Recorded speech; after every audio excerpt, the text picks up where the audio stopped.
Hey, y'all, come look at this. Jalaluddin Mohammad Akbar, Babar का पोता और हुमायूं का बेटा। हाँ, वही हुमायूं जिसे शेर शाह सूरी ने भगा भगा के मारा था।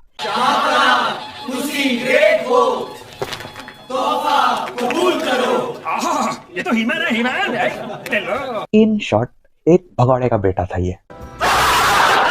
अब तुमने इसकी ग्रेटनेस के बारे में तो सुना ही होगा, क्योंकि अकबर द ग्रेट है ये।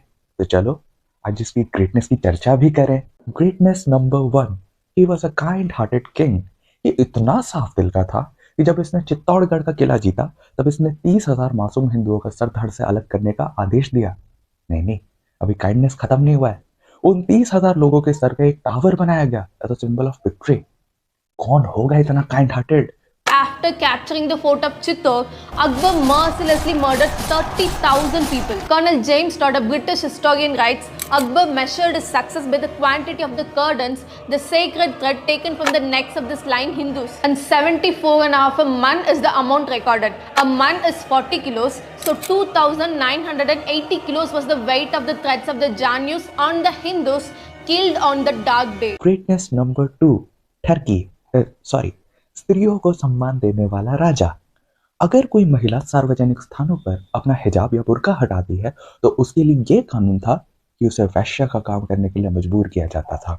सड़कों पर या बाजारों में यदि कोई महिला बिना हिजाब के पाई जाती तो उसे वैश्यों वाली जगह पर भेज दिया जाता था।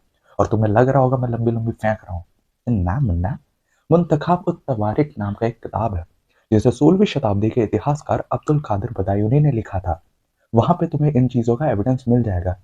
लेकिन पंक्चर पुत्रों, एविडेंस चेक करने के लिए तो पढ़ाई लिखाई आना चाहिए।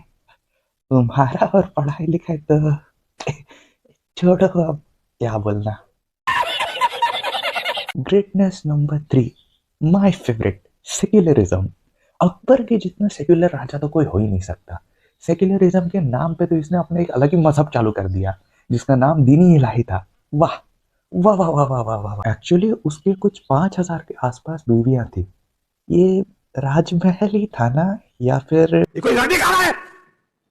ये कोई लड़की कहाँ है? जो कि उसके 5,000 के आसपास बीवियां थी। तो इस कारण से उसके मुगल दरबार के कुछ मौलवी उसे बार बार कहते थे कि तुम्हें 4 बीवियां रखनी चाहिए, क्योंकि इस्लाम के हिसाब से बंदा तो सिर्फ 4 बीवियां रख सकता है। लेकिन अकबर भी लाइक रहा नहीं जाता, तड़प ही ऐसी है ना। तो 4 बीवियों वाली क्रिटिसिज्म को टैकल करने के लिए अकबर ने अपना ही अलग मजहब शुरू कर दिया ताकि उसे कोई कुछ बोले ना। Secularism at its peak. Greatness number 4, bravery. अब भाई अकबर की बात की जाए और उसके बहादुरी के बारे में ना बताया जाए तो कैसे चलेगा? भाई 2 मूवीज बनी हुई है उसके ऊपर, एक पूरा का पूरा जी टीवी पे सीरियल चलता था उसके नाम पे। अब बहादुरी तो बताना पड़ेगा ना। अकबर इतना बहादुर, इतना शूरवीर कि उसकी कभी हिम्मत नहीं हुई महाराणा प्रताप जी के साथ फेस टू फेस युद्ध करने की। भाई फेक नहीं रहा हूँ, तुम हिस्टोरिकल रिकॉर्ड्स उठा करके देख लो। वो कभी फेस टू फेस आए ही नहीं महाराणा प्रताप जी से युद्ध करने के लिए। तो उसने हमेशा अपने जनरल्स को युद्ध करने के लिए भेजा था। अकबर ने एक सूफी सेंट से इस बारे में चर्चा की थी कि क्या उसे महाराणा प्रताप जी से युद्ध करना चाहिए। तब सूफी ने उसे साफ साफ कह दिया कि बेटा अगर तू गया तो तू है से था हो जाएगा।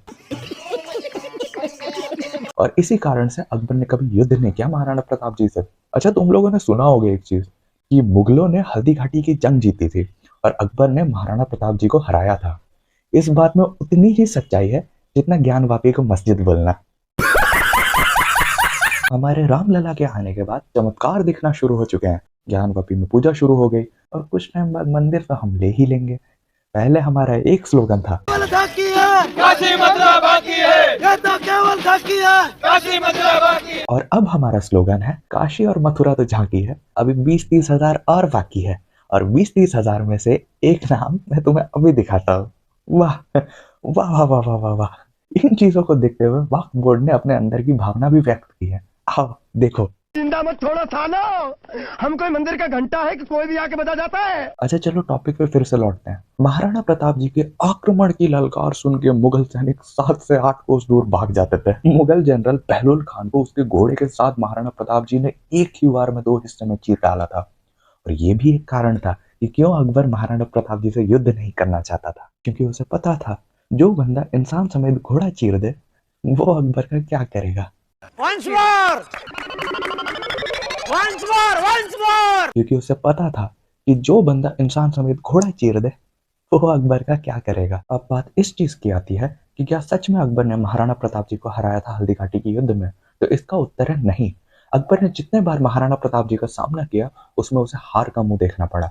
अगर अकबर ने हल्दी घाटी का युद्ध जीता होता तो फिर क्यों उसने महाराणा प्रताप जी के आर्मी पे 6 बार अटैक किया, वो भी हल्दी घाटी के युद्ध के बाद।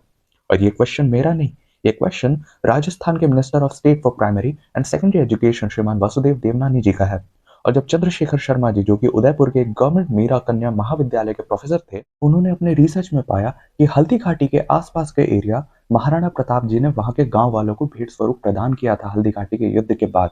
और सिर्फ एक राजा ही लैंड डिस्ट्रीब्यूट कर सकता था उस टाइम पे, और किसी के पास ये अधिकार नहीं था। अगर महाराणा प्रताप जी हार जाते हल्दी घाटी का युद्ध तो फिर वो लैंड डिस्ट्रीब्यूट कैसे करते। इसका मतलब कि लेफ्टिस्ट हिस्टोरियंस ने हमारे हिस्ट्री के साथ छेड़छाड़ की है। न केवल इस बार बल्कि हर बार इन्होंने उनको महान दिखाया जिन्होंने हमारे देश को लूटा, हमारे लोगों की निर्मम हत्या की और हमारे मंदिरों को तोड़ा, जबरन धर्म परिवर्तन किया हमारे लोगों का। किंतु इन्होंने कोई कसर न छोड़ी हमसे हमारे राजाओं की शौर्य गाथा को छुपाने में। तो ये था अकबर महान, Akbar, the so-called great. Like the video, share this video as much as you can, and do not forget to subscribe to my channel.